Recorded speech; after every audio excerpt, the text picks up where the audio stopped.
ভূমিকাতে আজকে যে কথা বলবো যে আমাদের ভাগ্য সুপ্রসন্ন, আমরা আল্লাহর কোরআনকে কেন্দ্র করে বসেছি। আলহামদুলিল্লাহ। কোরআন কারীম থেকে হেদায়েত লাভ করা তখনই সম্ভব হয় আল্লাহ যখন বান্দাকে মহব্বত করে। একটা আওয়াজ করে বলি সুবহানাল্লাহ। আল্লাহর হাবিব ইরশাদ করেছেন, মান ইউরিদিল্লাহু বিহি খাইরান ইউফাক্কিহু ফিদ্দিন। আল্লাহ যে বান্দার ভালো চান তাকে আল্লাহ দ্বীনের সমঝদার বানায় দেন। আল্লাহ কার ভালো চান? সুবহানাল্লাহ। আল্লাহ যাকে মায়া করেন, মহব্বত করেন, আল্লাহ তার ভালো চান, আর যার ভালো চান তাকে হেদায়েতের পথে টেনে আনে। সুবহানাল্লাহ। এই যে আল্লাহ পাক আপনাদের ভালোবাসলেন, হেদায়েতের পথে টেনে আনলেন, এতে আপনারা খুশি না বেজার? মালিক চাইলেই হেদায়েত পাওয়া যায়, জোর করে কাউকে হেদায়েত করা যায়? কথা বলেন, যায়?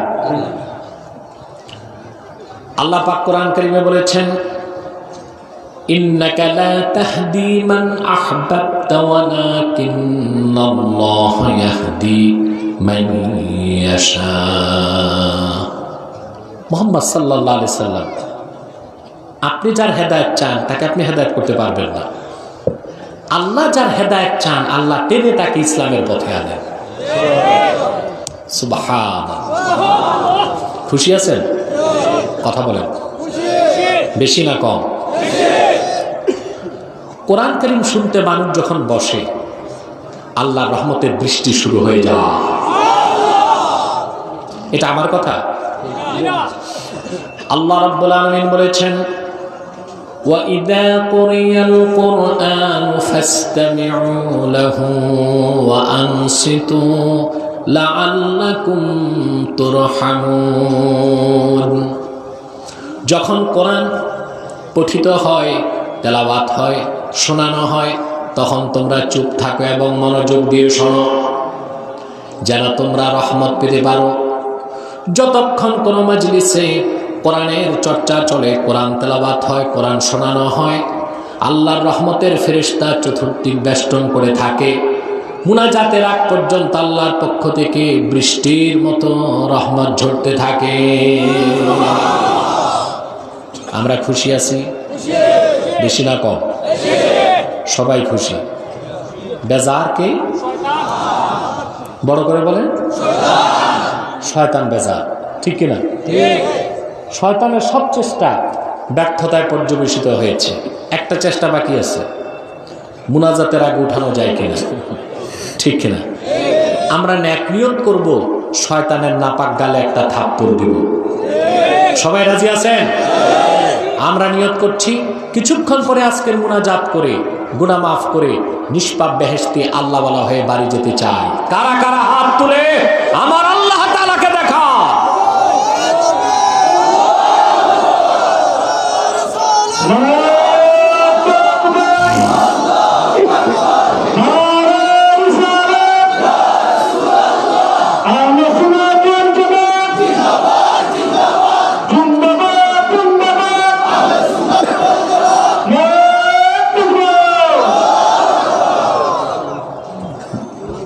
বন্ধ করেন এখন।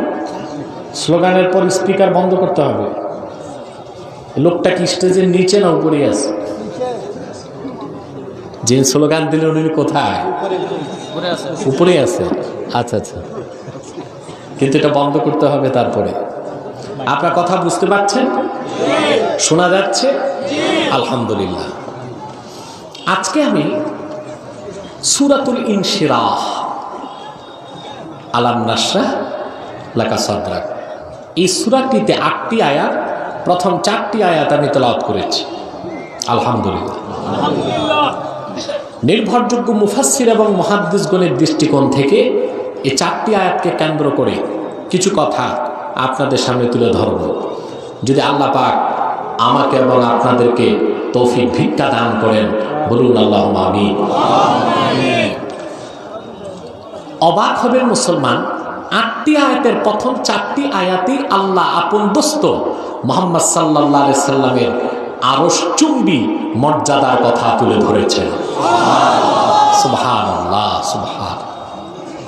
শুরুতে আল্লাহ পাক বলেন আলাম নাশরাহ লাকা সাদরাক, মুহাম্মদ সাল্লাল্লাহু আলাইহি সাল্লাম আমি কি আপনার সিনা, আপনার বক্ষকে সম্প্রসারণ করি নাই, খুলে দেই নাই?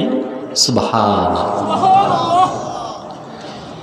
আল্লাহ পাক তার রাসূলের মর্যাদা কত সমুন্নত করেছেন তা চিন্তা করার মস্তিষ্ক নাই, লিখার মতো কলম নাই, বলার মতো কণ্ঠ নাই।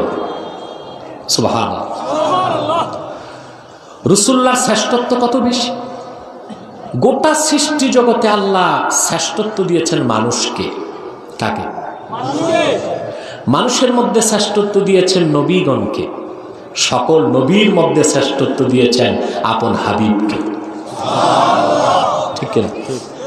সৃষ্টি জগতে শ্রেষ্ঠ কারা? মানুষ। ফেরেশতার চেয়ে শ্রেষ্ঠ কে? সুবহানাল্লাহ বলবেন না? আল্লাহ পাক বলেন ওয়ালাকাদ কাররামনা বানি আদম ওয়া হামালনাহুম ফিল বাররি ওয়াল বাহরি ওয়া রাযাকনাহুম মিনাত তাইয়্যিবাত। আল্লাহ রাব্বুল আলামিন বলেন আমি আদম সন্তান মানব জাতিকে শ্রেষ্ঠত্ব দান করেছি, মর্যাদাবান করেছি, জল এবং স্থলে তাদেরকে কর্তৃত্ব দিয়েছি, সর্বোত্তম রিজিক তাদের জন্য নির্ধারণ করেছি। শ্রেষ্ঠ সৃষ্টি মানব জাতির মধ্যে আবার আল্লাহ পাক শ্রেষ্ঠত্ব দিয়েছেন পয়গম্বরগণকে। বলেন সুবহানাল্লাহ, আরো জোরে বলেন সুবহানাল্লাহ। নবীগণের মধ্যে আবার আল্লাহ পাক 25 জন নবীকে শ্রেষ্ঠত্ব দিয়েছেন, যাদের কথা কোরআনে বলেছেন। আল্লাহ পাক বলেন ওয়া ফাদ্দালনা বা'দাহুম আলা বা'দিন ওয়া কাল্লামাল্লাহু মূসা তাকলিমা। লক্ষাধিক নবীর মধ্যে আবার শ্রেষ্ঠত্ব দিয়েছেন 25 জনকে। সুবহানাল্লাহ বলবেন না? 25 জনের মধ্যে আবার শ্রেষ্ঠত্ব দিয়েছেন 5 জনকে, যাদেরকে বলা হয় উলুল আজম পয়গম্বর। সুবহানাল্লাহ বলবেন না? এই 5 জনের মধ্যে আবার শ্রেষ্ঠত্ব দিয়েছেন মুহাম্মদ সাল্লাল্লাহু আলাইহি ওয়াসাল্লামকে। আমার দেশে আফসোস বড়, যখন সংশয়বাদী, অবিশ্বাসী, ইহজাগতিক, বস্তুবাদী তারা যখন আল্লাহ রাসূলের শানে বেয়াদবি করে আমরা কষ্ট পাই, কিন্তু মৌলবী লেবাসধারীরা যখন রাসূলুল্লাহর শানে বেয়াদবি করে তা বরদাস্ত করতে পারে না। কোরআনের অপব্যাখ্যা করে বলে আল্লাহ কোরআনে বলেছেন লা নুফাররিকু বাইনা আহাদিম মিন রুসুলি, আমি রাসূলগণের মধ্যে কোনো পার্থক্য করি না। এটার অর্থই বুঝে নেই। রাসূলগণ এক জায়গা থেকে ওহী পেয়েছেন, এই ক্ষেত্রে পার্থক্য নেই। ঠিক কিনা? রাসূলগণ আল্লাহ কর্তৃক প্রেরিত, এতে পার্থক্য নাই। কিন্তু এক রাসূল থেকে আরেক রাসূলের মর্যাদা বেশি। আল্লাহ নিজে আরেক জায়গায় বলেছেন ওয়া ফাদ্দালনা বা'দাহুম আলা বা'দ ওয়া কাল্লামাল্লাহু মূসা তাকলিমা। আমি আপনারা স্টেজে তো ম্যারাথন শুরু করে দিচ্ছেন, কথা বলার দরকার নেই, একেবারেই চুপচাপ থাকুন। আমার ডিস্টার্ব করলে আমি আমার বিষয় হারিয়ে ফেলবো। আপনাদের কষ্ট হচ্ছে না তো? মনোযোগ আছে? চোখ কান খোলা? আমার একটু হাসি পেয়েছিল পরিচালক যখন বলেছিল স্বাস্থ্যবিধি রক্ষা করেন। স্বাস্থ্যবিধি রক্ষা করতে এই হাজার হাজার মানুষ বসবে কোথায়? তা কি সম্ভব? আবার বলছে সামাজিক দূরত্ব বজায় রাখে। আমার মনে হয় ইউরোপ আমেরিকার কোনো মানুষ যদি বাংলাদেশে আসে, এই দৃশ্য দেখে যে কোরআনকে কেন্দ্র করে জনসমুদ্র নিয়ে মানুষ বসে আছে, বিনা নোটিশে সে কয়েক ঘন্টা অজ্ঞান থাকবে। কিন্তু এটা বাংলাদেশে সম্ভব হয়েছে আল্লাহর কোরআনের বরকতে। ঠিক কিনা? আমার ভাইয়েরা, কথাগুলো চিন্তা করুন। আল্লাহ পাক গোটা সৃষ্টির মধ্যে মানব জাতিকে শ্রেষ্ঠত্ব দিয়েছেন, তাদের মধ্যে নবীগণকে শ্রেষ্ঠত্ব দিয়েছেন, তাদের মধ্যে 5 জন উলুল আজমকে শ্রেষ্ঠত্ব দিয়েছেন, তাদের মধ্যে সবার মধ্যে মুহাম্মদ সাল্লাল্লাহু আলাইহি ওয়াসাল্লামকে শ্রেষ্ঠত্ব সবচেয়ে বেশি দিয়েছেন। সুবহানাল্লাহ বলবেন না? ইমামে নিসাপুরি বিখ্যাত ইমাম শরফুল মুস্তাফা কিতাবের মধ্যে আল্লাহর হাবিব মুহাম্মদ সাল্লাল্লাহু আলাইহি সাল্লামের এমন কিছু ফজিলতের কথা তুলে ধরেছেন, যেই ফজিলতের সংখ্যা মুহাদ্দিসগণ বের করেছেন 1000-এর বেশি। যেই ফজিলত, যে বৈশিষ্ট্যের একটাও পূর্বের কোন নবী পান নাই। সুবহানাল্লাহ, সুবহানাল্লাহ। সেজন্য আরবের কবি কাব্যের ভাষায় বলেন, লিকুল্লি নাবিয়্যিন ফিল আনামি ফাজিলাতুন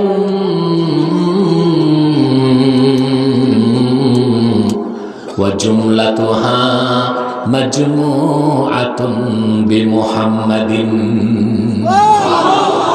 লক্ষাধিক নবীর ফজিলত, শ্রেষ্ঠত্ব যদি এক পাল্লায় দেওয়া হয়, এককভাবে আমার নবী মুহাম্মদ সাল্লাল্লাহু আলাইহি ওয়াসাল্লামের ফজিলত তার চেয়ে বেশি হবে।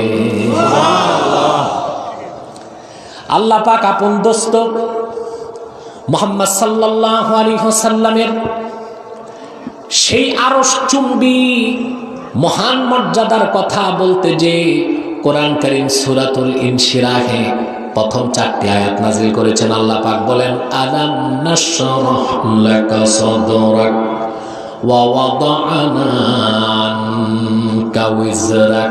পারেন না আপনারা? গান তো খুব গাইতে পারে। আবার কিছু বক্তা আমাদের দেশে এখন আছে গায়ক বক্তা, গান গায়, শান গায়। তখন আমার দেশে কিছু 3rd ক্লাসের শ্রোতা আছে, কোরআন হাদিস বুঝে না, বক্তাও নাচে, শ্রোতাও নাচে। ওটা কি মাহফিল না গানের আসর বুঝাও তো মুশকিল, ঠিক কিনা বলেন? আপনাদের দেশে এগুলো আছে ঠিক কিনা? এইরকম ভাইরাস ছড়ায় বক্তা ঢুকতে দিবেন না। এই মাটি শাহজালালের মাটি, শাহ কারামাত আলীর মাটি, শাহ ফরহানের মাটি, শাহ মখদুমের মাটি। জনপুর, বদরপুর, ফুলতলি জমিন আবাদ করেছে ভাইরাস।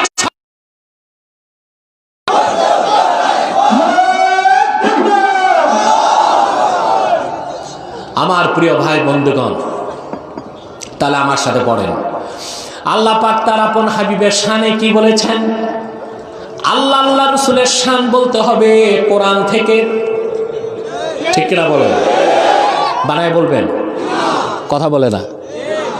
আল্লাহ পাক তার হাবিবের শানে কি বলেছেন? আলাম নাশরাহ লাকা সাদরাক ওয়া ওয়াদা'না আনকা ওয়িজরাক আল্লাযী আনকাযা যাহরাক ওয়া রাফা'না লাকা যিকরাক। সুবহানাল্লাহ। আল্লাহ পাক আপন হাবিবকে প্রশ্ন করেছেন, আলাম নাশরাহ লাকা সাদরাক, মুহাম্মদ সাল্লাল্লাহু আলাইহি সাল্লাম, আপনার মর্যাদা সমুন্নত করতে আমি আল্লাহ কি আপনার বক্ষকে উন্মুক্ত করি নাই? সুবহানাল্লাহ। আরবি ব্যাকরণে এইরকম বাক্যকে বলা হয় জুমলা ইস্তেফহামিয়া তাকরিরি, এমন প্রশ্নবোধক বাক্য যার জবাবটা হয় হাবাচক। কি হয়? আল্লাহ প্রশ্ন করেছেন, আলাম নাশরাহ লাকা সাদরাক, আমি কি আপনার মর্যাদা সমুন্নত করতে মুহাম্মদ সাল্লাল্লাহু আলাইহি ওয়াসাল্লাম আপনার সিনাটাকে প্রশস্ত করি নাই, উন্মুক্ত করি নাই? হুজুর বলেছেন হ্যাঁ। সুবহানাল্লাহ। এর অর্থ কি? সমস্ত মুফাসসির একমত, সমস্ত মুফাসসির একমত। قد اجمع المفسرون على ان هذه الايه دلت على شق صدر محمد সাল্লাল্লাহু আলাইহি ওয়াসাল্লাম। সকল মুফাসসির একমত, আল্লাহ পাক এই আয়াতের মাধ্যমে তার হাবিবের মহা অলৌকিক মুজিজা বক্ষ বিদারণের কথা তুলে ধরেছে। পূর্বের কোন নবীকে আল্লাহ বক্ষ বিদারণ করেন নাই, তার হাবিবের বক্ষ বিদারণ করেছেন। একবার নয়, 4 বার। সুবহানাল্লাহ বলবেন না? কেন করেছেন? প্রশ্ন আসে না? তার একটি জবাব হলো, মানুষকে আল্লাহ অনেক রকম শক্তি দিয়েছেন।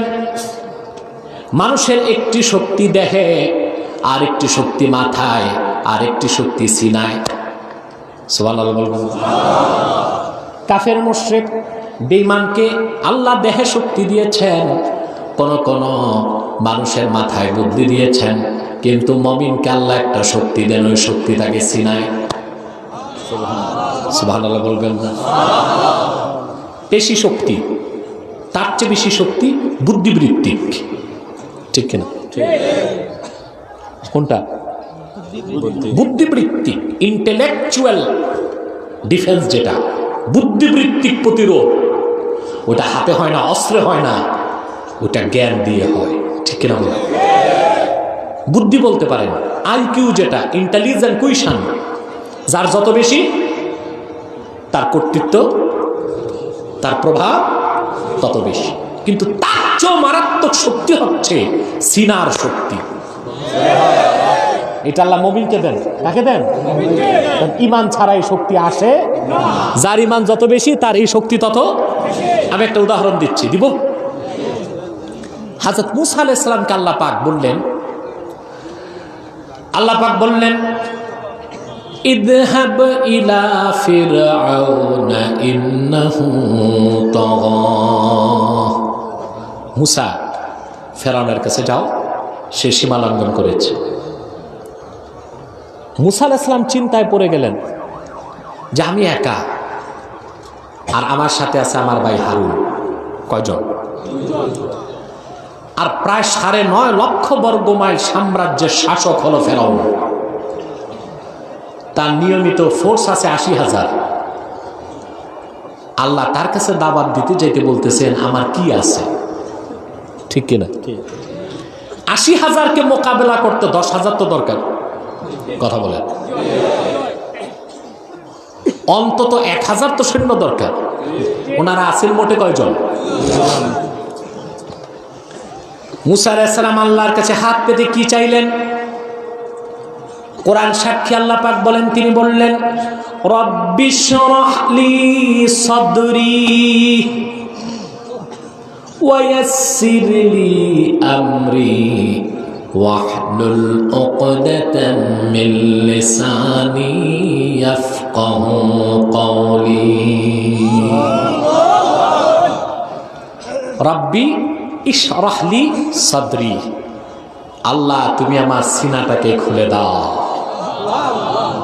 পিছনের ভাইরা ঘুমাচ্ছেন, পিছনে তোমরা যারা ঘুমাও, কে কে ঘুমাও হাত উঠাও।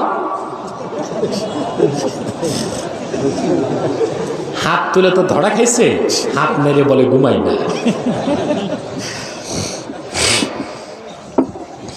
মূসা আলাইহিস সালাম আল্লাহর কাছে পেশি শক্তি চেয়েছেন। কথা বলেন, কোনটা চেয়েছে? সিনার শক্তি চেয়েছেন। সুবহানাল্লাহ। আল্লাহ তুমি আমার সিনাটাকে খুলে দাও, অর্থাৎ সিনাটাকে ঈমানের পাওয়ার দিয়ে ভরপুর করে দাও, যেন আমি স্বৈর শাসক মুশরিক মিথ্যা খোদাই দাবিদারকে শায়েস্তা করতে পারি। ঘটনা বলা আমার উদ্দেশ্য নয়। শক্তি একটা দেহে, একটা মাথায়, আর একটা কোথায়? জোরে বলে, সিনার শক্তি। এটা বড় শক্তি। সুবহানাল্লাহ। আল্লাহ পাক পূর্বের প্রত্যেক নবীকে সিনায় শক্তি দিয়েছেন, যেটা অপার্থিব শক্তি। সবচেয়ে বেশি অপার্থিব শক্তি আল্লাহ যাকে দান করেছেন তিনি আর কেউ নন, সকল নবী রাসূলগণের মাথার তাজ, তোমার নবী, আমার নবী, বিশ্ব নবী মুহাম্মদুর রাসূলুল্লাহ সাল্লাল্লাহু আলাইহি ওয়াসাল্লাম। আল্লাহ ওনার সিনা মোবারক 4 বার বিদীর্ণ করেছে। কয়বার? জোরে বলেন, কয়বার? আল্লাহর হাবিব থেকে হাদিস এসছে, রাসূলুল্লাহর বয়স যখন ছিল মাত্র 2 বছর, তখন প্রথম বক্ষ বিদারণ হয়েছে। 6 বছর বয়সের সময় দ্বিতীয়বার আল্লাহ বক্ষ বিদারণ করেছেন। 10 বছর বয়সের মধ্যে 3 বার হয়ে গেছে।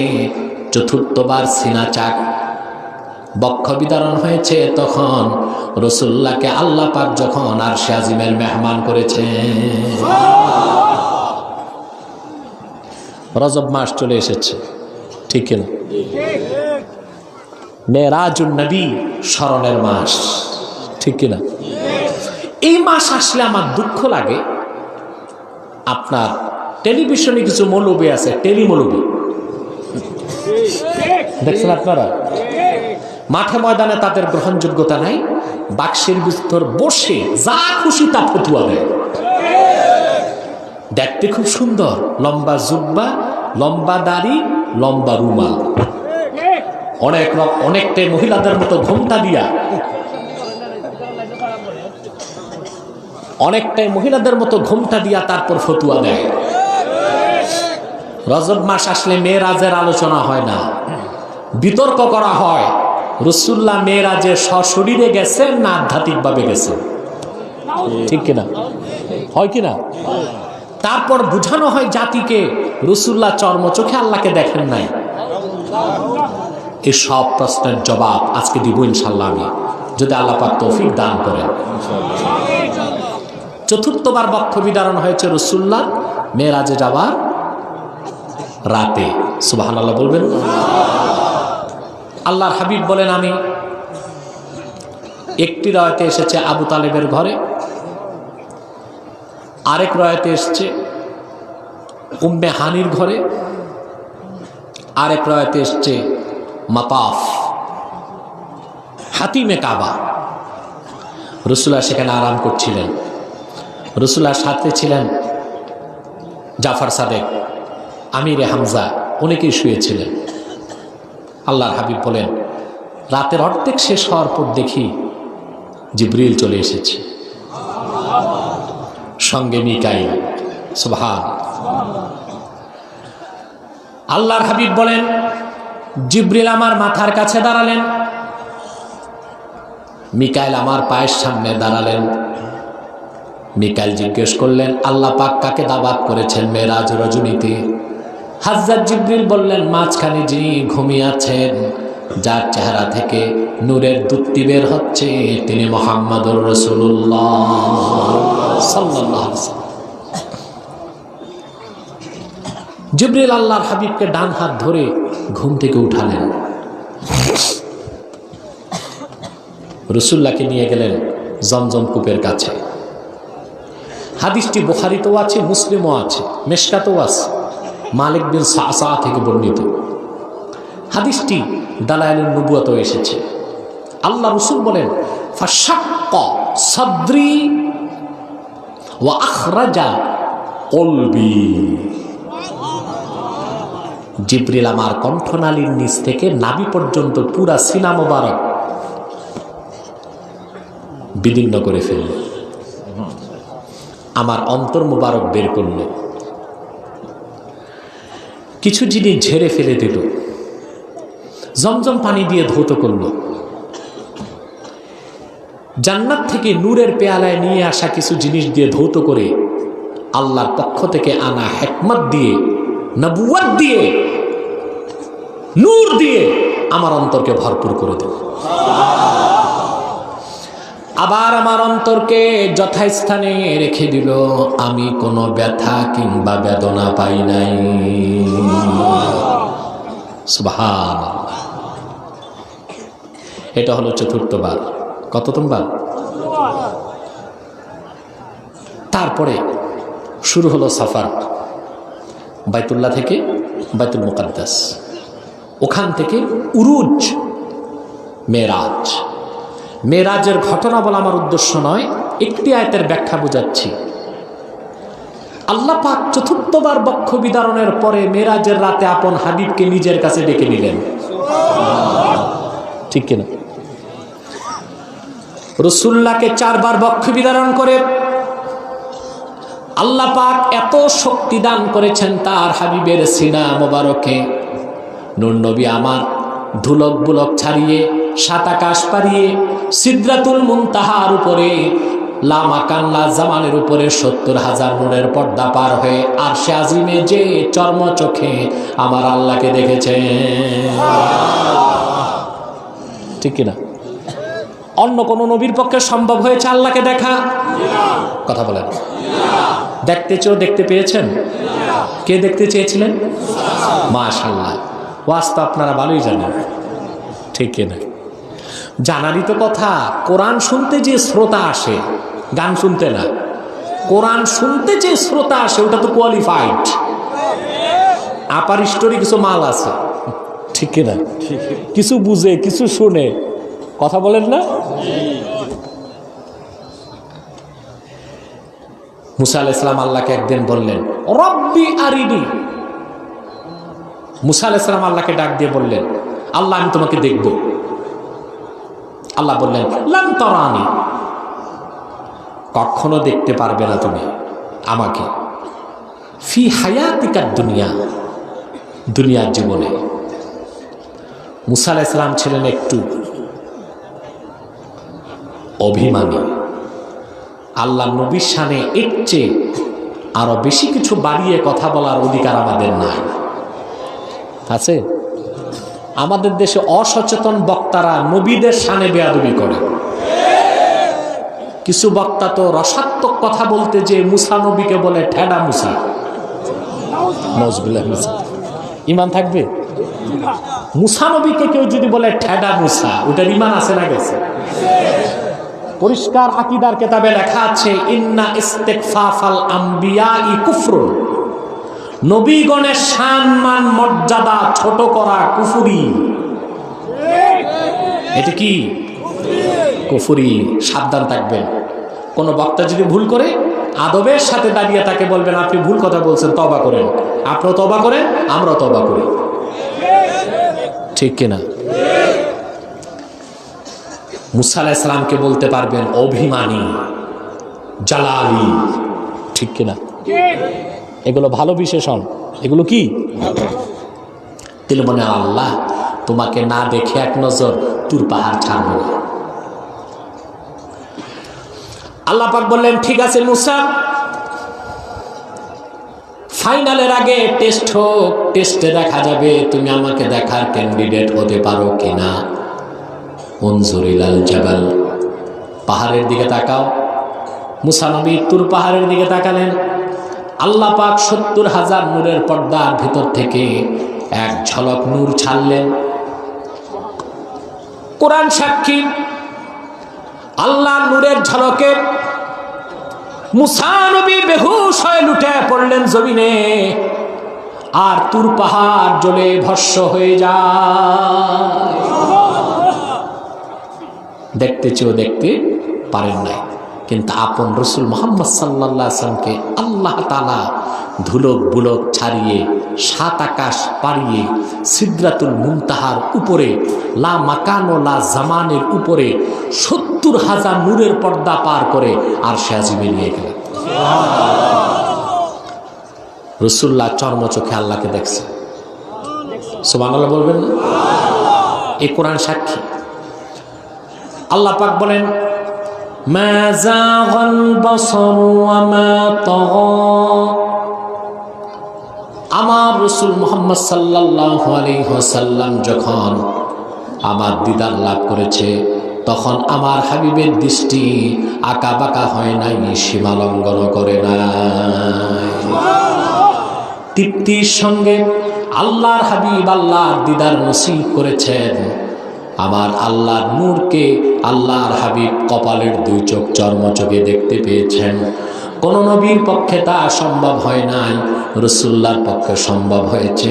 কারণ 4 বার বক্ষ বিদারণের মাধ্যমে আল্লাহ পাক তার রাসূলকে সেই শক্তি দান করেছিলেন।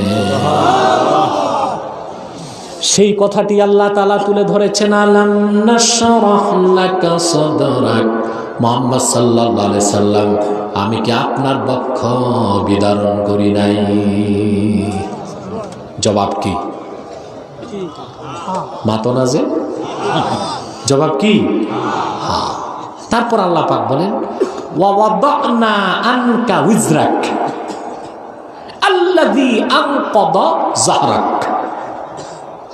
ইমাম সুয়ুতী তাফসীর লিখেছেন, ওয়াওয়াদানা আনকা উযরাক আই হাতাতনা আনকা উযরাক আল্লাযী আনকাদা যহরাক আই আল্লাযী আফqala যহরাক। আমি আপনার পিঠের বোঝা হালকা করেছি, যে বোঝা আপনার পিঠকে ভারী করে দিয়েছিল। কে বলেছেন? কার শানে? সুবহানাল্লাহ বলবেন না ভাই? এখন রাসূলুল্লাহর পিঠের কোন বোঝা আল্লাহ হালকা করছেন তার ব্যাখ্যা লাগবে মাতো? এটা দুইটা ব্যাখ্যা। কয়টা? কোন মুফাসসির বলেছেন যে আল্লাহ রাসূলকে নিষ্পাপ করে দিয়েছেন, রাসূলুল্লাহর আগের পরের সব গুনাহ আল্লাহ মাফ করে দিয়েছেন। আমি বলবো এই তাফসীর গ্রহণ করা যাবে না, কারণ আল্লাহ রাসূল ছিলেন মাসুম, ওনার কোনো গুনাহই ছিল না। ঠিক কিনা? যদি কেউ ইসমাতে আম্বিয়া, নবীগণ নিষ্পাপ ছিলেন, এই আকীদায় যার বিশ্বাস থাকবে না তাকে মুসলমান বলা যাবে না। আমাদের আহলুস সুন্নাহ ওয়াল জামাতের আকীদা, আল আম্বিয়াউ মুনাজ্জাহুনা মিনাল কাবাইরি ওয়াস সাগাইর, আল্লাহর সকল নবী জন্মসূত্রে কবিরা সগীরা গুনাহ থেকে পবিত্র ছিলেন, নিষ্পাপ। কি ছিলেন? নিষ্পাপ। এই আকীদার নাম ইসমাতে আম্বিয়া, ইসমাতে আম্বিয়া। এখন কেউ কেউ কোরআনের অপব্যাখ্যা করে। কেমন অপব্যাখ্যা করে আমি একটু বুঝাই দেব? বলো না? আল্লাহ কোরআনে এক জায়গায় তার রাসূলকে বলেছেন, ফাস্তাগফিরহু, মুহাম্মদ সাল্লাল্লাহু আলাইহি সাল্লাম আপনি আল্লাহর কাছে ইস্তেগফার করেন। ইস্তেগফার মানে ক্ষমা চান। এ দিয়ে মূর্খের দল বলতে চায় রাসূলুল্লাহর যদি গুনাহ না থাকতো তো ক্ষমা চাওয়ার প্রশ্ন আসলো কেন? অপব্যাখ্যা। এটা কি অপব্যাখ্যা? আল্লামা ফখরুদ্দিন রাজি তাফসীর কবিরে ব্যাখ্যা করেছেন, ফাস্তাগফিরহু, মুহাম্মদ সাল্লাল্লাহু আলাইহি সাল্লাম আল্লাহর কাছে ক্ষমা চান। আল্লাহ রাসূলুল্লাহর জন্য নিজের ক্ষমা চাইতে বলেন নাই, রাসূলুল্লাহর তো গুনাহই ছিল না। এর অর্থ ফাস্তাগফিরহু লি উম্মাতিকা, মুহাম্মদ সাল্লাল্লাহু আলাইহি সাল্লাম আপনি আপনার উম্মতের জন্য ক্ষমা চান। কারণ উম্মত সারা জীবন ক্ষমা চাইলেও দোয়া কবুল হতেও পারে, না হতে পারে, কিন্তু আপনি রাসূল যদি উম্মতের জন্য ক্ষমা চান আল্লাহ মাফ করে দিবেন। আল্লাহ কি বলেন আর আমরা কি বুঝি? নাউজুবিল্লাহ বলবেন না? আল্লাহ কি বলেন আর আমরা কি বুঝি? আমার ছেলে, ছোট ছেলে বা আপনার ছোট ছেলে, চেয়ারম্যান সাহেবের ছোট ছেলে বা আমার ছোট ছেলে একটা ভুল করছে, অপরাধ করছে, নাবালেগ ছেলে, ছেলে মাপ চাবে না বাপ? আরে বুঝা কই? কে? বাপ মাপ চাবে। বাপ কিন্তু নিজের জন্য মাপ চায় না, কার জন্য? আল্লাহ তার হাবিবকে বলেছেন ফাস্তাগফিরহু, আই ফাস্তাগফিরহু লি উম্মতিক, মুহাম্মদ সাল্লাল্লাহু আলাইহি সাল্লাম উম্মতের জন্য মাফ চান। সেজন্য হাদিস সাক্ষী, মনে রেখো মুসলমান, ১৫০০ বছর আগে আল্লাহ রাসূল উম্মতের জন্য মাফ চেয়েছেন সারা জীবন। আর শাজিমের মেহমান হয়ে গেলেন, সেখানে যেও নিজের জন্য কিছু চান নাই, উম্মতের জন্য মাফ চাইলেন। হাসরেও উম্মতের জন্য মাফ চাইবেন। সব নবী যখন বলবেন নাফসি নাফসি, আমার নূর নবী বলবেন ইয়া রাব্বি হাবলি উম্মতি, মাফি চাইবেন। ঠিক কিনা? শুধু কি তাই, আমার প্রিয় রাসূল হায়াতুন নবী, জান্নাতুল ফেরদৌস রওজা মুবারাকে তিনি আরাম করতেছেন। মদিনা মুনাওয়ারায় জান্নাতুল ফেরদৌস রওজা মুবারাকে আরাম করতেছেন।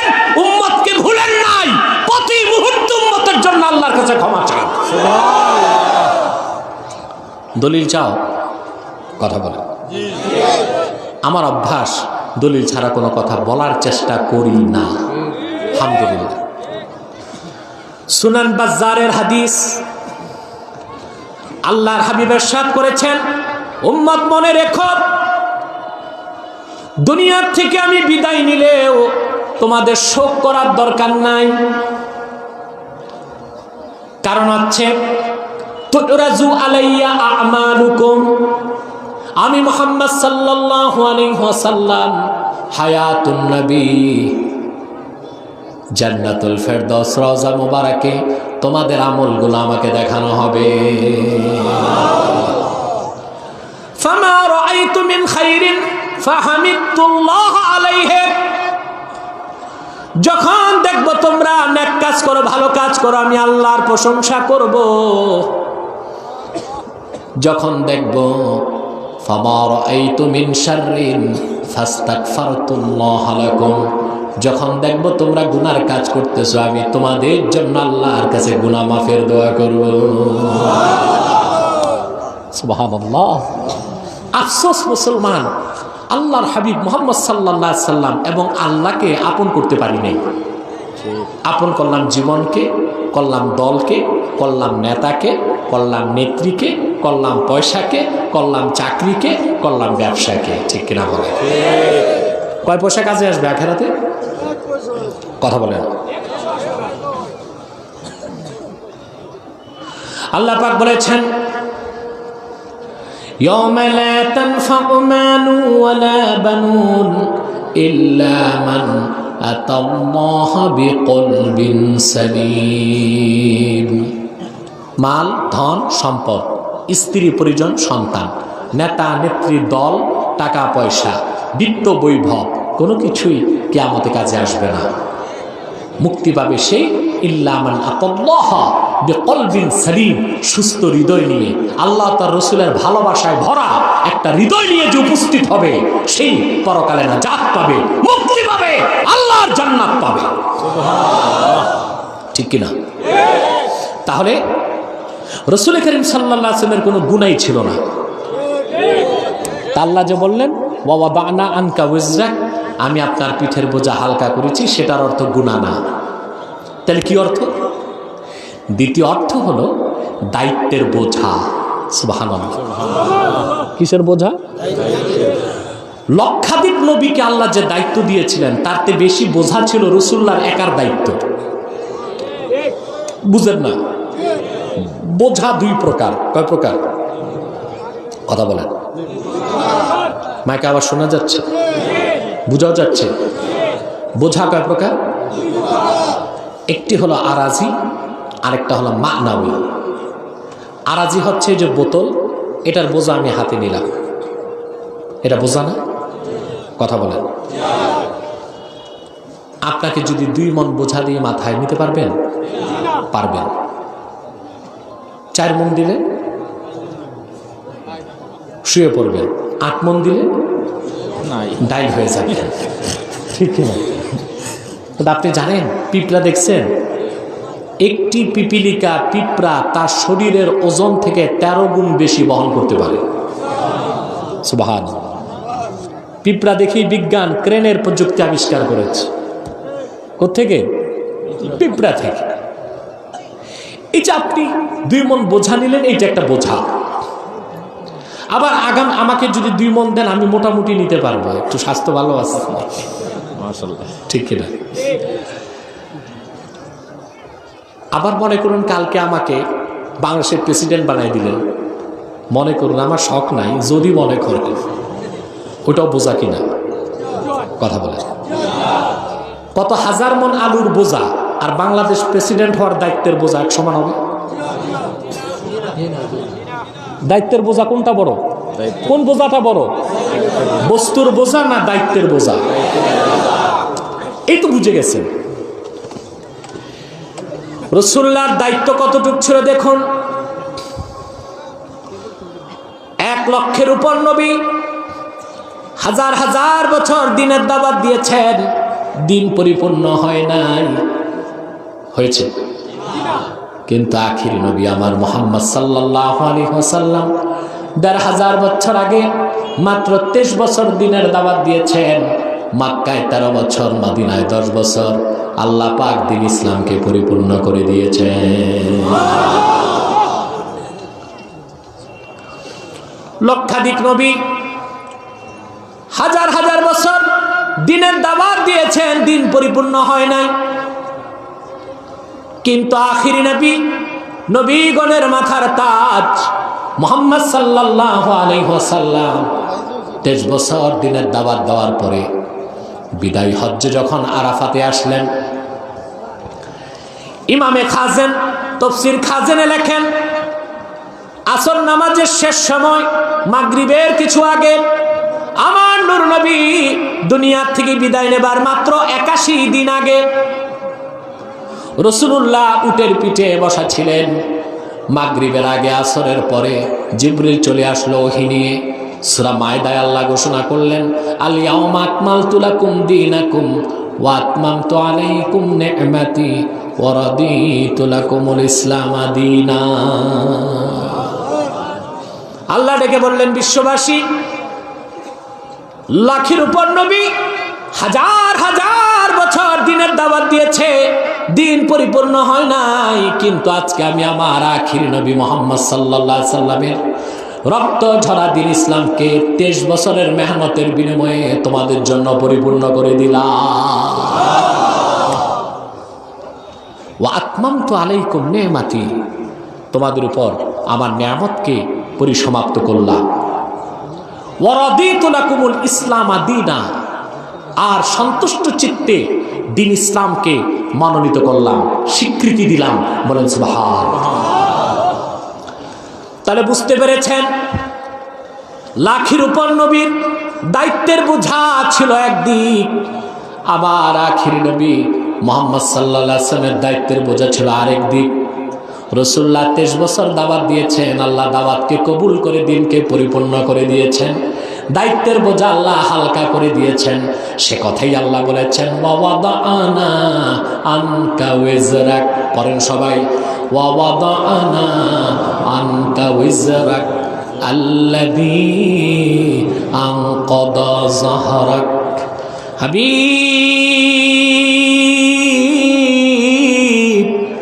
মুহাম্মদ সাল্লাল্লাহু আলাইহি ওয়াসাল্লাম, আমি আপনার পিঠের বোঝা হালকা করে দিয়েছি, যেই বোঝা আপনার পিঠকে ভারী করে দিয়েছিল। 3 আয়াতের ব্যাখ্যা বুঝেছেন? জিটাও ঠিক মতো বললেন না। আর রইল কয় আয়াত? আর 1 আয়াতের ব্যাখ্যা করে আজকের মতো বিদায় ইনশাআল্লাহ। একটু জিকির করবেন? কই জি না, একে পাগল নাকি?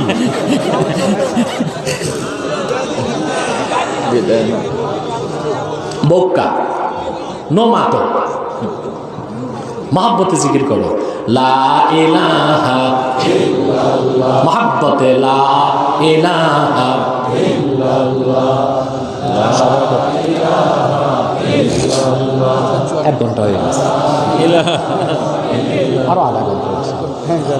লা ইলাহা ইল্লাল্লাহ, মহব্বতে লা ইলাহা ইল্লাল্লাহ, লা ইলাহা ইল্লাল্লাহ, লা ইলাহা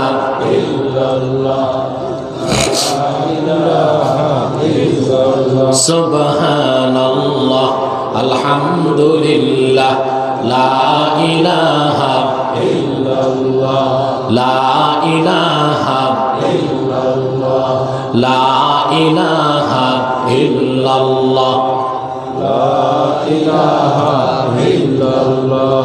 হাসবি রাব্বি জাল্লাল্লাহু মা ফি কলবি গায়রুল্লাহ, নূর মুহাম্মদ সাল্লাল্লাহু লা ইলাহা ইল্লাল্লাহ, সুবহানাল্লাহ, আলহামদুলিল্লাহ, লা ইলাহা ইল্লাল্লাহ, সুবহানাল্লাহ, আলহামদুলিল্লাহ, লা ইলাহা ইল্লাল্লাহ। আল্লাহ আল্লাহ বলো বন্দে, আল্লাহ আল্লাহ বলো, আল্লাহ আল্লাহ বলো বন্দে, আল্লাহ আল্লাহ বলো, জিকিরে আল্লাহ करते हुए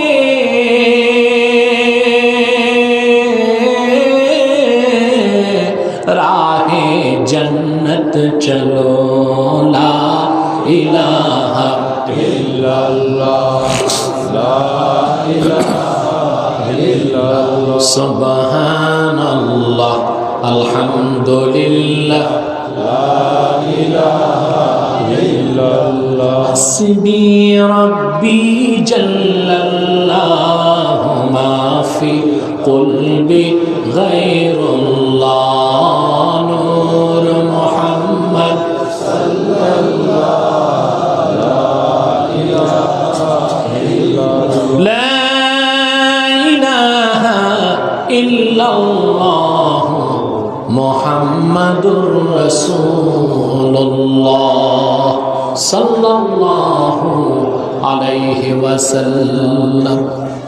প্রিয় সুধী, চতুর্থ আয়াতে আল্লাহ পাক বলেন ওয়া রাফা'না লাকা যিকরাক। সুবহানাল্লাহ। মুহাম্মদ সাল্লাল্লাহু আলাইহি সাল্লাম, শুধু কি তাই? আমি আপনার জিকির, আপনার নাম, আপনার স্তুতি, আপনার প্রশংসা, আপনার আজমত, আপনার বড়ত্ব, আপনার মহত্ব আমি আল্লাহ নিজে সমুন্নত করেছি। কে বলেছে? আল্লাহ অনেক বড়। জোরে বলেন, কে বলেছে?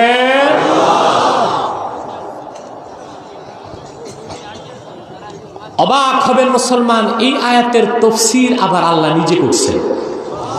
সুবহানাল্লাহ বলবেন না? যা হাদিসে কুদসিতে পাওয়া যায়। সূরা ইনশিরা নাজিলের পরে হযরত জিবরিল একদিন রাসূলুল্লাহর খেদমতে এসে প্রশ্ন করলেন, আতাদরি কাইফা রাফা আল্লাহু যিকরাক। মুহাম্মদ সাল্লাল্লাহু আলাইহি ওয়াসাল্লাম, আপনি কি জানেন না কি আল্লাহ কিভাবে আপনার জিকিরকে বুলন্দ করেছেন, আপনার নাম কি বুলন্দ করেছেন? সুবহানাল্লাহ বলবেন। হুজুর জবাব দিলেন, আল্লাহ ভালো জানেন। জিবরিল চলে গেলেন, আল্লাহ জবাব পাঠালেন, শোনেন হাবিব, কিভাবে আপনার জিকির বুলন্দ করেছি। ইদা যুকিরতু যুকিরতা মাই। কি ধুলোকে ভুলোকে, আকাশে জমিনে, নদী ও সমুদ্রে, লৌহ কলমে, আরশে আজিমে যখনই আমি আল্লাহর নাম উচ্চারিত হয়, সঙ্গে আপনার নামও উচ্চারিত হয়। যেখানে আমার নাম সেখানে আপনি মুহাম্মদ সাল্লাল্লাহু আলাইহি ওয়াসাল্লামের নাম। যখনই আমার নামে স্লোগান হয়, সঙ্গে আপনি মুহাম্মদ সাল্লাল্লাহু আলাইহি ওয়াসাল্লামের নামেরও স্লোগান হয়। কোরআনের যেখানে আমার প্রশংসা, সঙ্গে আপনার প্রশংসা। যেখানে আমার আনুগত্যের কথা, সঙ্গে আপনার আনুগত্যের কথা। কি নামাজে, কি রোজায়, কি হজে, কি আকিকাতে, কি কোরবানিতে, কি বিয়ে শাদী জানাজাতে, কি খুতবায়, কি তাশাহুদে, যেখানে আমি আল্লাহর নাম, সঙ্গে আপনি মুহাম্মাদের নাম। শুধু কি তাই? রাসূলুল্লাহর নাম আল্লাহ কোথায় সমুন্নত করেছেন মুসলমান দেখুন। ধুলক বুলক ছাড়িয়ে, সাত আকাশ পাড়িয়ে, সিদরাতুল মুনতাহার উপরে, ৭০,০০০ নূরের পর্দার উপরে আমার আল্লাহ পাক আরশে আজিমে নিজের নামের সঙ্গে মুহাম্মদ সাল্লাল্লাহু আলাইহি ওয়াসাল্লামের নামটা লিখে রেখেছেন। সুবহানাল্লাহ বলবেন না? আমাদের দেশে যদিও লামাযহাবী মৌলবীরা বলে কোনো হাদিস নাই, শুধু আমার কাছে এই ব্যাপারে সনদ সহ সহিহ ৫টি হাদিস আছে। আলহামদুলিল্লাহ। কয়টি? আরশে আজিমে আল্লাহর নামের সাথে রাসূলুল্লাহর নাম লেখা আছে। সুবহানাল্লাহ বলবেন? সুবহানাল্লাহ বলবেন না? এই জন্যে হযরত আদম যখন বেহেশতে আল্লাহকে সাজদা করছেন, বেহেশতে সময়টা ছিল দুনিয়াতে মাগরিব থেকে, আসর থেকে মাগরিব যতটুক সময়, এতটুক। সুবহানাল্লাহ বলবেন? আল্লাহ পাক আদমকে ডাক দিয়ে বললেন, ইয়া আদম উরফা রাসাক, আদম সাজদা থেকে তোমার মাথা উঠাও। ফারাফা রাসাহু ফারাআ নূর মুহাম্মাদিন সাল্লাল্লাহু আলাইহি ওয়াসাল্লাম ফি সুরাদিকিল আরশিল মুআল্লা। সাজদা থেকে আদম মাথা তুলে আমার আল্লাহর আরশে আজিমে দেখেন নূরে মুহাম্মাদি চমকাচ্ছে। শুধু তাই নয়, বদরুদ্দিন আইনি উমদাতুল কারিতে ইমাম হাকিমের সূত্রে বর্ণনা করেছেন, ইন্না আদামা রাআ ইসমা মুহাম্মাদিন সাল্লাল্লাহু আলাইহি ওয়াসাল্লাম মাকতুবান ফিল আরশ। হযরত আদম সাজদা থেকে মাথা তুলে আমার আল্লাহর আরশে আজিমে আল্লাহর নামের সঙ্গে রাসূলুল্লাহর নাম লেখা দেখতে পেলে। সুবহানাল্লাহ। ওয়া রাফা'না লাকা যিকরাক। মুহাম্মদ সাল্লাল্লাহু আলাইহি ওয়াসাল্লাম, আপনার জিক্র, আপনার স্তুতি, আপনার প্রশংসা আমি আল্লাহ বুলন্দ করেছি। সুবহানাল্লাহ বলবেন না? রাসূল করিম সাল্লাল্লাহু আলাইহি সাল্লামের প্রশংসা, রাসূলুল্লাহর জিক্র, রাসূলুল্লাহর সম্মান আল্লাহর কাছে কত বেশি জানেন?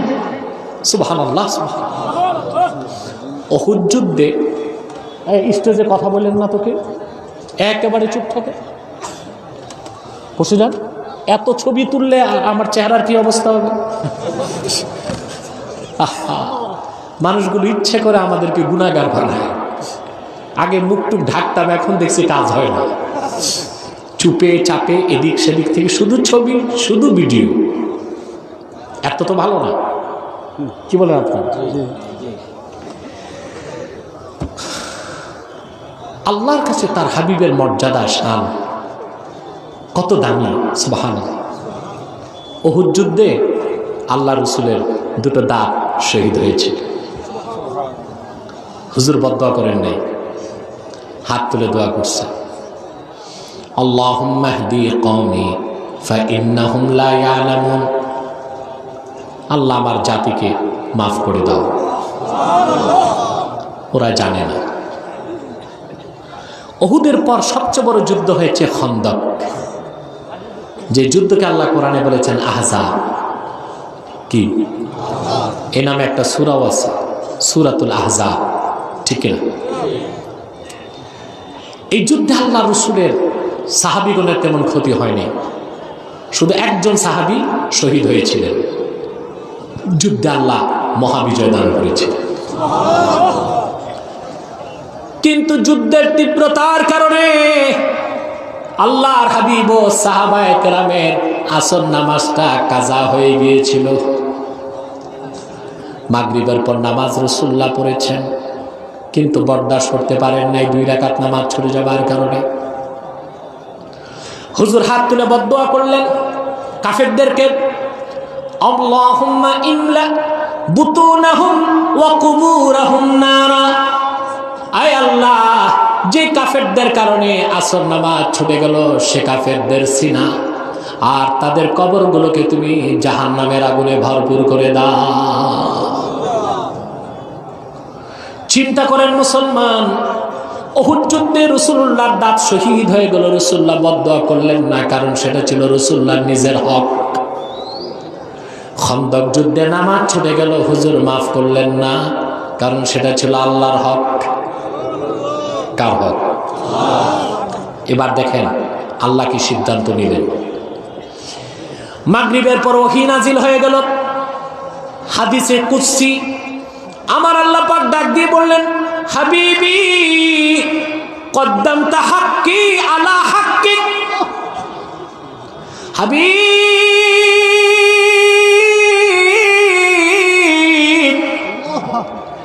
আপনি আপনার হকের উপর আমি আল্লাহর হককে প্রাধান্য দিয়েছেন।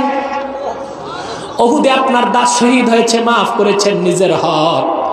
খন্দকে আমার নামাজ ছুটেছে, মাফ করেন নাই আমার হক।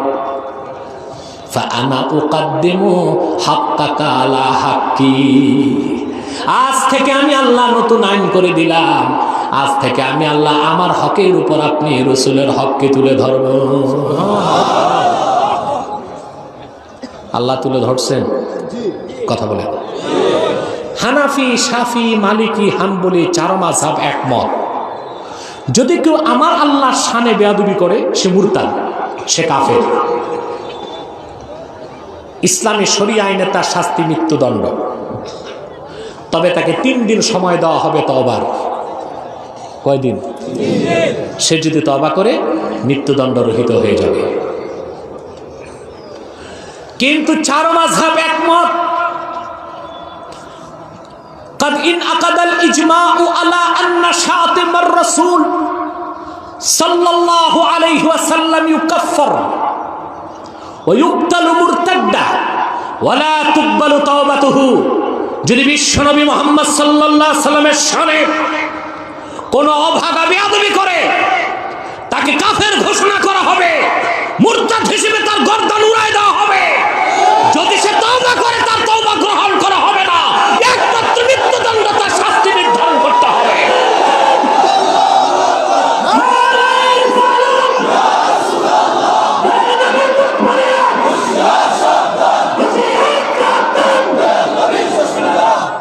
শাহজালালের উত্তরসূরিরা বলে যায় তোমাদেরকে, এবার ঘুরে দাঁড়াও।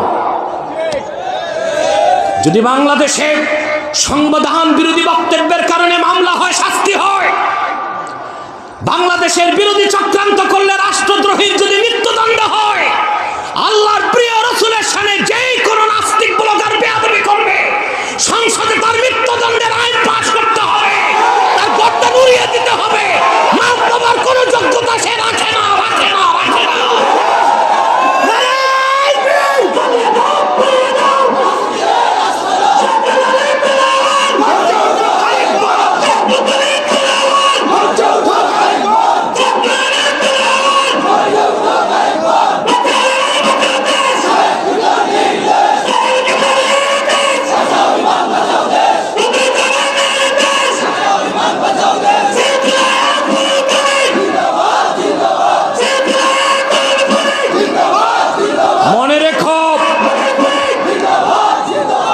মনে রেখো যুবকরা, আমার বক্তব্যে রাজনীতির গন্ধ খোঁজার চেষ্টা করো না।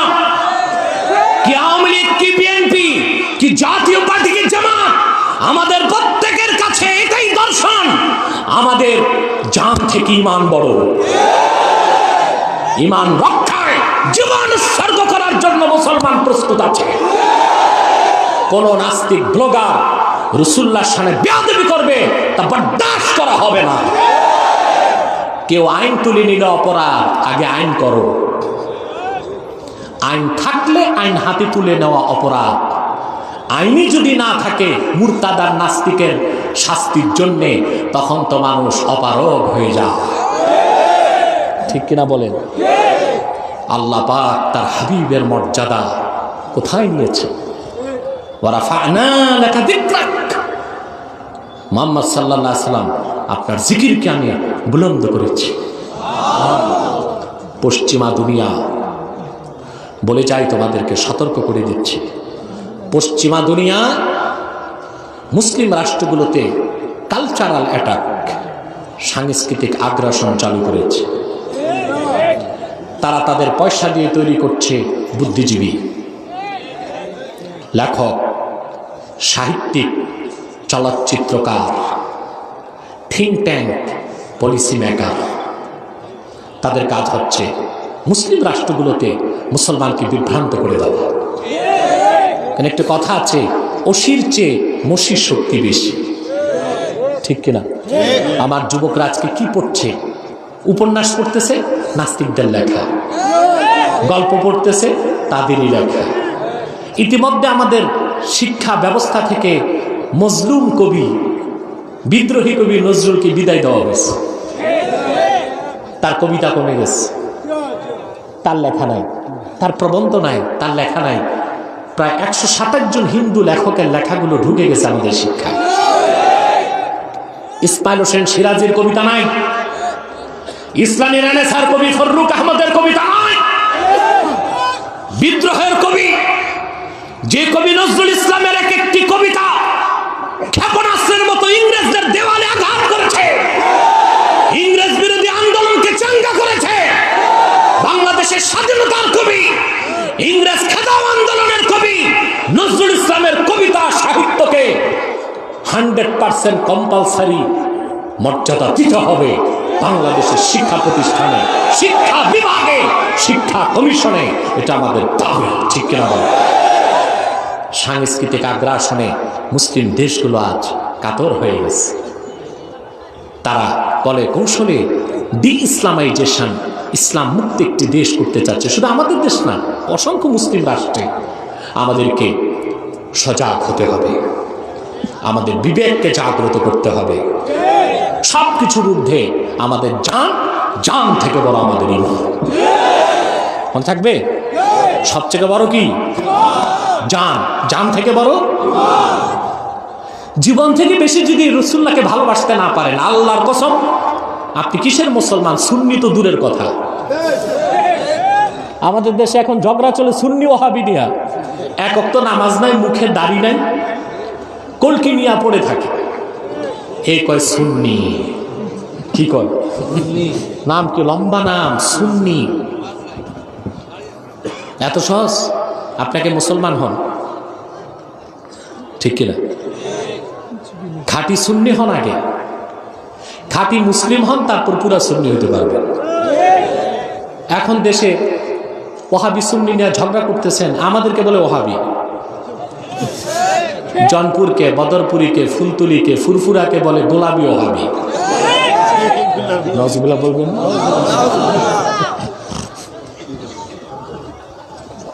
আমরা গোলাপি ওহাবি না, আমরা এক অর্থে গোলাপি ওহাবি না, আমরা সুন্নি, খাঁটি সুন্নি আমরাই। তোমরা যারা আমাদেরকে ওহাবি বলো, তোমরা না সুন্নি না ওহাবি, না ইহাবি না উহাবি, কুছবি নেই, কিছুই না, ঠিক কিনা?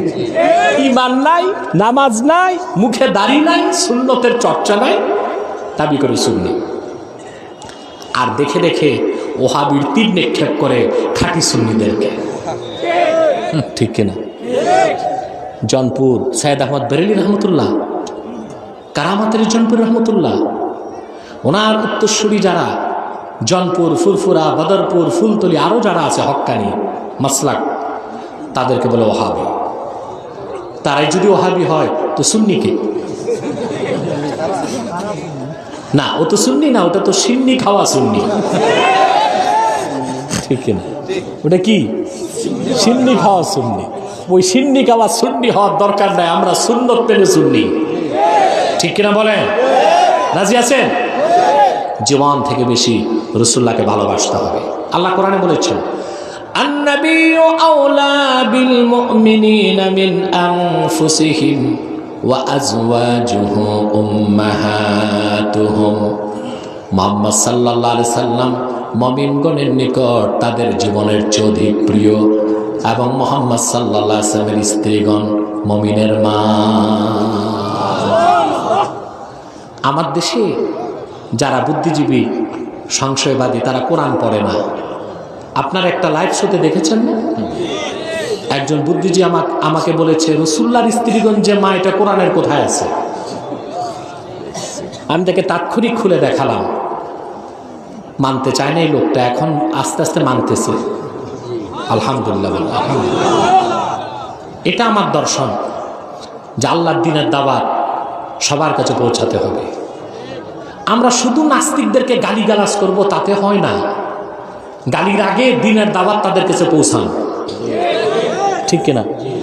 তারা অন্ধকারে আছে, শুধু মাইকটা নিয়ে 14 গোষ্ঠী উদ্ধার করবেন, এটা তো কাজের কাজ না। আল্লাহর কোরআনের দাওয়াত তাদের কানে পৌঁছান, ঠিক কিনা বলেন? মানা না মানা তাদের বিষয়, আমাদের প্রচেষ্টা তো চলবে, ঠিক কিনা বলেন? প্রিয় ভাই বন্ধুগণ, অতএব জীবনের চেয়ে বেশি রাসূলুল্লাহকে ভালোবাসতে হবে। রাজি আছেন? আল্লাহ রাসূলের মর্যাদা, সম্মানের বিপক্ষে একটি কথাও বিনা চ্যালেঞ্জে আমরা মেনে নিব না। আল্লাহ বলেছেন, ওয়া রাফা'না লাকা যিকরাক। ব্যাখ্যা পাইছেন? আর একটু বাকি আছে। এই আয়াতের ব্যাখ্যায় কিছু হাদিস পাওয়া যায়। আল্লাহ রাসূল বলেছেন, মান যাকারানি ফাকাদ যাকারাল্লাহ। যে ব্যক্তি আমি মুহাম্মদ সাল্লাল্লাহু আলাইহি সাল্লামের জিকির করলো সে আল্লাহর জিকির করলো। আমি মুহাম্মদ সাল্লাল্লাহু আলাইহি সাল্লামের প্রশংসা যদি কেউ করে, মিলাদ যদি কেউ পড়ে, দরুদ সালাম যদি কেউ পড়ে, আল্লাহ পাক আল্লাহর জিকিরের সমান সওয়াব আমলনামায় দিয়ে দিবে। সুবহানাল্লাহ। আমাদের মধ্যে ইসলামী সঙ্গীতের চর্চা আছে, কিন্তু রাসূলুল্লাহ নাত পড়ার অভ্যাস কম, ঠিক কিনা? সারাদিন ইসলামী সঙ্গীত গাইবেন, সওয়াব হবে হবে যদি বাদ্যযন্ত্র ছাড়া হয়, ঠিক কিনা? যদি কোনো গজলে বাদ্যযন্ত্র না থাকে আর নাচানাচি না থাকে, ওটা জায়েজ আছে। ওটা কি জায়েজ আছে। যদি ইসলামী গজল হয়, কি হয়? এখন তো শানের নামে গান হয়, ঠিক কিনা? আল্লাহ রাসূলের গুণগান হয় না, কোন বাবা কি করছে বাবার গান হয়, ঠিক কিনা? হ্যাঁ, কেন মাহফিলে বাবার গান হবে? কেন? সম্মান মর্যাদা হবে আল্লাহ তার রাসূলের, ঠিক কিনা? রাসূলুল্লাহ সম্মান মর্যাদা জিকির যদি কেউ করে তার মর্যাদা কত বেড়ে যায়, সুবহানাল্লাহ বলবেন। ইমাম বুসাইরি রাহমাতুল্লাহ কাসিদাতুল বুরদা যিনি লিখেছেন, কোন কোন ঐতিহাসিক বলে ওনার কুষ্ঠ রোগ হয়েছিল। কি রোগ? তিনি কাসিদাতুল বুরদা লিখে আল্লাহর হাবিবের রওজা শরীফের সামনে দাঁড়ায় পড়লেন। বিনিময়ে তিনি রাসূলুল্লাহর কাছে আরোগ্য চাইলেন, আল্লাহ যেন আরোগ্য করে দেন, ভালো করে দেন। কাসিদা শেষ করে রাতের বেলা শুয়েছেন, দেখেন আমার আল্লাহর হাবিব নূরময় হাতে একটি চাদর তারে হাদিয়া করে দিলেন। ঘুম থেকে যখন উঠলেন তিনি দেখলেন তার শরীরের কোথাও কোনো কুষ্ঠ রোগের চিহ্ন নাই, তিনি ভালো হয়ে গেছে। সুবহানাল্লাহ। হযরত হাসান বিন সাবিত রাদিয়াল্লাহু তাআলা আনহু রাসূলুল্লাহর সামনে মসজিদ নববীতে মিম্বরে দাঁড়িয়ে রাসূলুল্লাহর জিকির করতেন, নাত পড়তেন, প্রশংসা করতেন, ইহুদিদেরকে কাব্যের ভাষায় জবাব দিতেন। বুখারী শরীফ প্রথম খণ্ডে 60 পৃষ্ঠায় এসেছে, আল্লাহর হাবিব হাত তুলে দোয়া করলেন, আল্লাহুম্মা আইয়িদহু বিরূহিল কুদুস। আয় আল্লাহ, আমার হাসান আমার পক্ষে কবিতা শোনাচ্ছে ইহুদিদের জবাবে, আল্লাহ তুমি আমার হাসানকে জিবরিল দিয়ে সাহায্য করে দাও।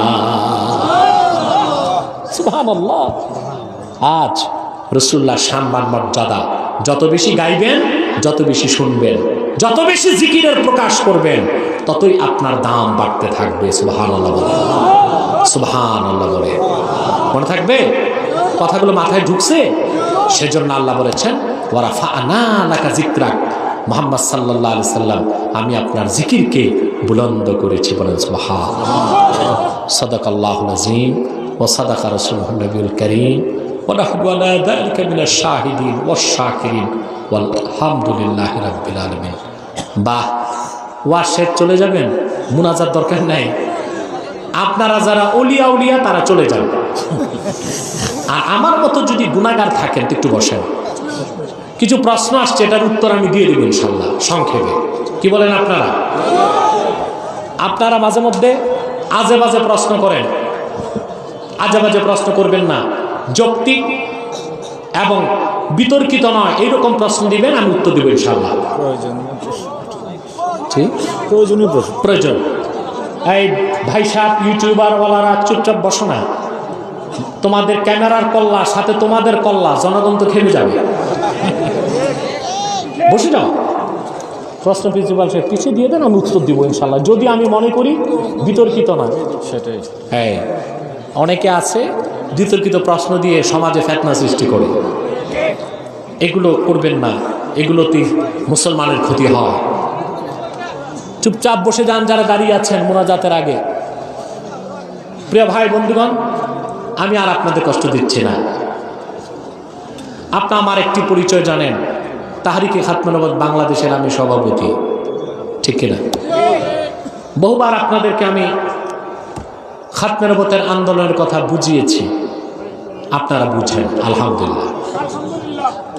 খাতমে নবুয়তের আন্দোলন কোনো রাজনৈতিক আন্দোলন নয়, এটা ঈমানের দাবি, ঠিক কিনা? ঠিকটাও তো ঠিক মতো বললেন না।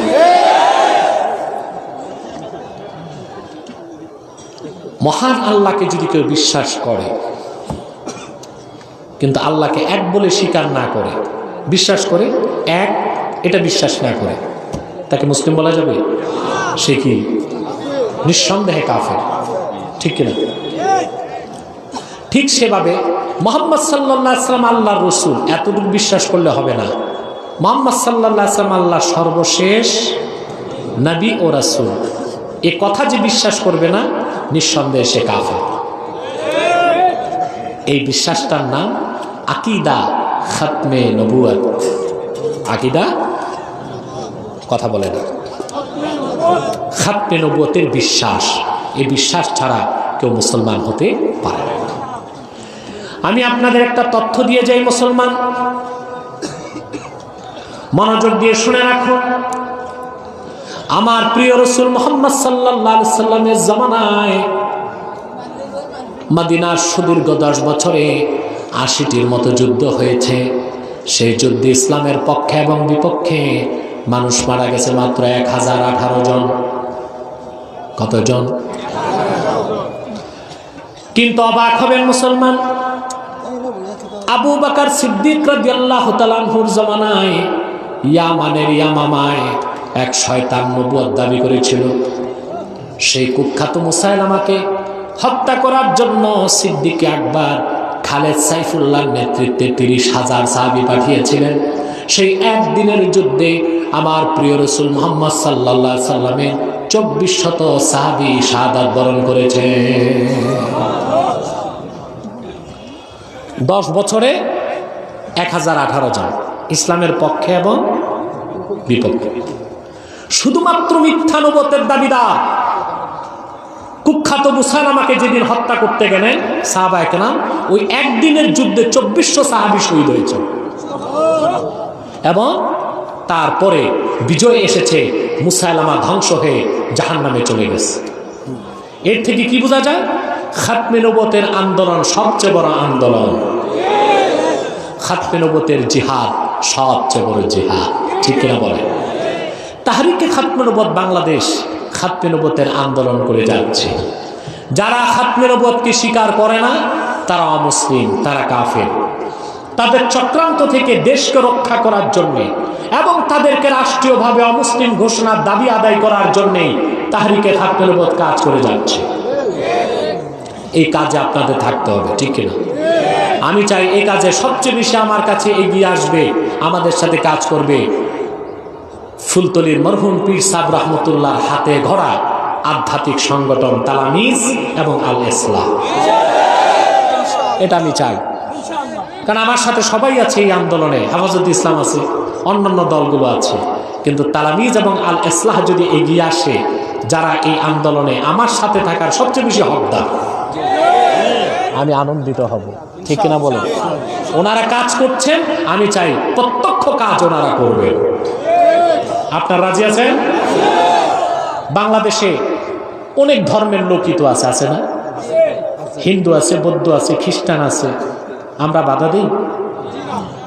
অবাক হবেন মুসলমান, বাংলাদেশ সরকার সংখ্যালঘুদের এত অধিকার দিয়েছে, হিন্দুরা এত আনন্দে পূজা করতে পারে না ভারতে, যত নিরাপদে বাংলাদেশে করতে পারে। পূর্ণ নিরাপত্তা আমরা তাদেরকে দিয়েছি, ভারতে তারা মুসলমানকে নিরাপত্তা দিতে পারে না। অতএব বাংলাদেশে হিন্দু বৌদ্ধ ঐক্য পরিষদের কোনো প্রয়োজন নাই। সরকার এবং মুসলিম জনগণ তাদেরকে পূর্ণ নিরাপত্তা দিচ্ছে, ঠিক কিনা বলে? আমরা কিছু বাধা দিই? পূজা মণ্ডপ করে বাধা দিই? খ্রিস্টানদের বাধা দিচ্ছি? হ্যাঁ, যেসব খ্রিস্টান কনভার্ট করে মানুষকে ধর্মান্তরিত করে সেটা আমরা মেনে নিব না, সেটা আমরা প্রতিহত করতে জানমাল উৎসর্গ করে নিব। বৌদ্ধ আছে না, তাদের বিরুদ্ধে আমরা আন্দোলন করি? কেন করি না? হিন্দু আছে, মুসলিম পরিচয় না অমুসলিম? খ্রিস্টানরা বসবাস করছে মুসলিম পরিচয় না অমুসলিম? হিন্দুরা মুসলিম পরিচয় না অমুসলিম? কিন্তু আমরা তো এটাই বলি, যারা কাদিয়ানি সম্প্রদায় তারা অমুসলিম পরিচয়ে থাকতে হবে, মুসলিম পরিচয় দিতে পারবে না। কারণ হিন্দু বৌদ্ধ খ্রিস্টানের চেয়ে জঘন্য কাফের তারা, কারণ তারা আল্লাহর আখিরি নবী মুহাম্মদ সাল্লাল্লাহু আলাইহি ওয়াসাল্লামকে শেষ নবী হিসেবে বিশ্বাস করে না, স্বীকার করে না। এর জন্য তারা কি? সর্বশক্তিরে বলেন তারা কি? কাফের এবং অমুসলিম। অতএব তাদেরকে অমুসলিম ঘোষণা করতেই হবে বাংলাদেশে। তারা মানুষকে ধোঁকা দিয়ে কাফের বানাচ্ছে। বাংলাদেশে তারা একটা দুইটা না 83টা সেন্টার করে ফেলেছে কাদিয়ানিরা। কতটা? আপনাদের সুনামগঞ্জ দিরাইতে তাদের সেন্টার আছে, মৌলভীবাজার সদরেও তাদের কিছু জীবাণু ছড়াচ্ছে, সিলেট শহরেও তাদের সেন্টার আছে। বাংলাদেশে 83টার মতো সেন্টার তারা করেছে। মানুষকে ধোঁকা দিয়ে তারা কাফের বানাচ্ছে। তারা মানুষকে ধোঁকা দিতে মুসলমানদের মতো দাড়ি রাখে, টুপি লাগায়, মুসলমানদের মতো নাম রাখে। তাই বলে কি তারা মুসলমান হবে? আচ্ছা ভাই, দাড়ি রাখলে কেউ যদি মুসলমান হতে পারে, তো রবীন্দ্রনাথ ঠাকুরের চেয়ে বড় মুসলমান কে হবে? সে কি মুসলিম ছিল না অমুসলিম? টুপি লাগলে মুসলমান হয়ে যায়? মহাত্মা গান্ধী টুপি লাগে তোরা দেখছেন? মহাত্মা গান্ধীকে মুরব্বীরা দেখছেন। বাংলাদেশে এসেছিল মহাত্মা গান্ধী, নোয়াখালীতে 3 মাস ছিল। কেন ছিল তারও ইতিহাস আছে। তিনি এক হিন্দু মহিলার প্রেমে পড়ে গেছিলেন। রাজনীতিবিদদের কি অন্তর নাই, অনুভূতি নাই? এই 3 মাসের প্রেমে রাজনীতি ভুলে নোয়াখালীতে ছিলেন। ওনার সাথে একটা ছাগল থাকতো। এই ছাগলটা 18 বার লন্ডন সফর করছে, কারণ মহাত্মা গান্ধী যেখানে যেতেন ছাগলটাও যেত। দুর্ভাগ্য, মহাত্মা গান্ধীর ছাগলটা চুরি হলো আমাদের নোয়াখালীর ফেনীতে। ওই জায়গার নাম হয়ে গেছে ছাগল নাইয়া।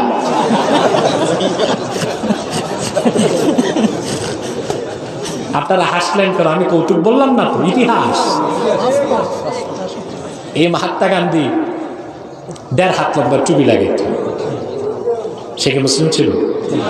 নেহরুও টুপি লাগাইত, দেখছেন তো? টুপি লাগালে মুসলমান হওয়া যায় না, নাম রাখলে মুসলমান হওয়া যায়।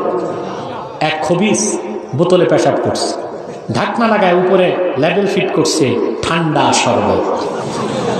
শরবত হবে, ভিতরে কি? তদ্রুপ কাদিয়ানিরা অমুসলিম এবং কাফের। আব্দুল আউয়াল, আব্দুস সামাদ, মুবাশশির আলী, কবির চৌধুরী নাম রাখার দ্বারা তারা মুসলমান হতে পারে না।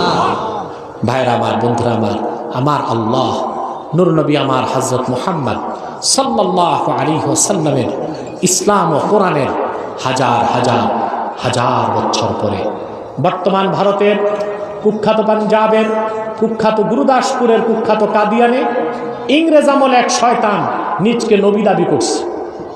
চিল্লায় বলেন নাউজুবিল্লাহ। শয়তান তার নাম রেখেছিল তার বাপ মির্জা গোলাম আহমদ কাদিয়ানি। সাবধান সাবধান, কাদিয়ানের কাজ্জাব, মিথ্যানুবতের দাবিদার মির্জা গোলাম শয়তান কাদিয়ানিকে গোলাম আহমদ বলা যাবে না। কারণ গোলাম আহমদ অর্থ আহমদ এর গোলাম। কোনো কাফের কোনোদিনও গোলাম আহমদ এর গোলাম হতে পারে না। আর কাদিয়ানের কাজ্জাব মিথ্যানুবতের দাবিদার মির্জা গোলাম শয়তান কাদিয়ানি, সে ছিল কুখ্যাত কাফের। সে গোলাম আহমদ এর গোলাম ছিল না, সে ছিল কুখ্যাত শয়তানের কুখ্যাত গোলাম। কাদিয়ানের কাজ্জাব মিথ্যানুবতের দাবিদার মির্জা গোলাম শয়তান কাদিয়ানির উপর গজব এসেছে 1908 সালে। যখন গজব এসেছে, কাদিয়ানের কাজ্জাব মিথ্যানুবতের দাবিদার মির্জা গোলাম শয়তান কাদিয়ানি 1908 সালে ধ্বংস হয়ে কুখ্যাত জাহান্নামের কুখ্যাত কুকুরে পরিণত হয়েছে। তার অনুসারীরাও ধ্বংস হয়েছে। বর্তমানে কিছু কাদিয়ানি বাংলাদেশে আছে যারা ইসলাম ও মুসলমানের বিপক্ষে চক্রান্ত করে যাচ্ছে। তাদেরকে নির্মূল করার জন্য সকল দলের মুসলমানকে ঐক্যবদ্ধ হতে হবে। তারা মানুষকে ধোঁকা দেবার জন্য নাম পরিবর্তন করে করে মিথ্যা পরিচয় দেয়। কখনো পরিচয় দেয়, মিথ্যা পরিচয় দেয়, নিজেদের পরিচয় দেয় আহমদি জামাত। কখনো বলে আহমদিয়া জামাত, কখনো বলে আহমদী সম্প্রদায়, কখনো বলে আহমদিয়া সম্প্রদায়, কখনো বলে আহমদী মুসলিম জামাত, কখনো বলে আহমদিয়া মুসলিম জামাত। সাবধান, যত কাদিয়ানি ছিল আছে থাকবে তারা কেউ আহমদী জামাত নয়, আহমদিয়া জামাত নয়, আহমদী সম্প্রদায় নয়, আহমদিয়া সম্প্রদায় নয়, আহমদী মুসলিম জামাত নয়, আহমদিয়া মুসলিম জামাত নয়। তারা শয়তানি জামাত, কুখ্যাত জাহান্নামের কুখ্যাত কুকুরের দল। আমাদের সকল দলের একটাই দাবি, অনতিবিলম্বে স্বাধীন বাংলায় শয়তান কাদিয়ানীদেরকে রাষ্ট্রীয়ভাবে অমুসলিম ঘোষণা করতেই হবে, করতেই হবে, করতেই হবে। এই দাবি আদায়ে যদি তাহরিকে খাতমে নবুয়ত বাংলাদেশের ব্যানারে জানমাল দিতে হয়, কারা কারা প্রস্তুত আছেন হাত তুলে দেখা।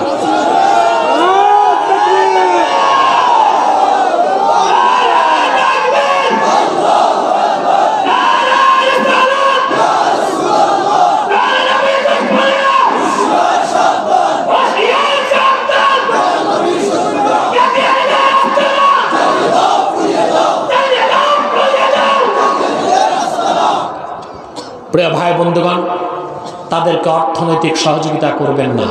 করবেন? করেন? করেন। প্রাণ কোম্পানির যত জিনিস তাদের, সেজান কোম্পানির জুস তাদের, RFL এর পণ্য তাদের, প্রথম আলো, ডেইলি স্টার, কালের কণ্ঠ, এগুলো তাদের। এগুলো ধরবেন না, কিনবেন না, বেচবেন না। মনে থাকবে? থাকবে। বিদায় বেলা আরেকটি হুঁশিয়ার করে দিই, করোনা ভাইরাস থেকে মারাত্মক একটি ভাইরাস আমাদের সমাজে ছড়ায় যাচ্ছে। করোনার ভ্যাকসিন আছে, ওই ভাইরাসের ভ্যাকসিন নাই। ওটার নাম জানেন? সুদ।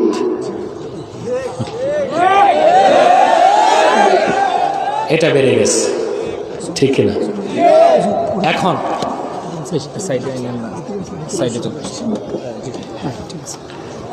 আজকে সুদটা এত বেড়েছে, আলেমরা ভুলে সুদ খেয়ে ফেলতেছে। সুদ সমাজে বেড়ে যাবার জন্য প্রধান দায়ী আপনারা জনগণ। একমত আমার সাথে? আপনারা দেখা যায় বড় বড় সুদখোরকে মসজিদ কমিটি, মাদ্রাসা কমিটির সভাপতি বানান, ঠিক না? মাদ্রাসা কমিটি, মসজিদ কমিটিতে সভাপতি বানায় সুদখোর। আচ্ছা বলেন তো, মসজিদের সভাপতি যদি সুদখোর হয়, ইমাম সাহেব এতিমের মতো মিম্বরে বসে থাকা ছাড়া আর কাজ আছে? কথা বলেন। এগুলো করেন কেন? আচ্ছা, আপনারা কখনো গরু চোরকে সভাপতি বানান? স্বীকৃত ডাকাতকে? কথা বলেন। জেনাকারকে জেনে বুঝে সভাপতি বানান? ডাকাত, চোর, সুদখোর তার চেয়েও খারাপ। ডাকাত, চোর আর খুনি তার চেয়েও খারাপ তো সুদখোর। পরিষ্কার হাদিস এসছে, আকলু দিরহামিন মিনার রিবা আশাদ্দু মিন সালাসি ওয়া সালাসিনা জানিয়া ইয়াজনিহা রাজুল। এক দিরহাম সুদ খেলে, আরব আমিরাতের এক দিরহাম বাংলাদেশের 22 টাকা। এই 22 টাকা পরিমাণ সুদ খাওয়া 33 বার জানা করার চেয়ে বড় গুনাহ। তাহলে সুদখোরকে আপনারা সমাজের কোনো দায়িত্ব দিবেন না।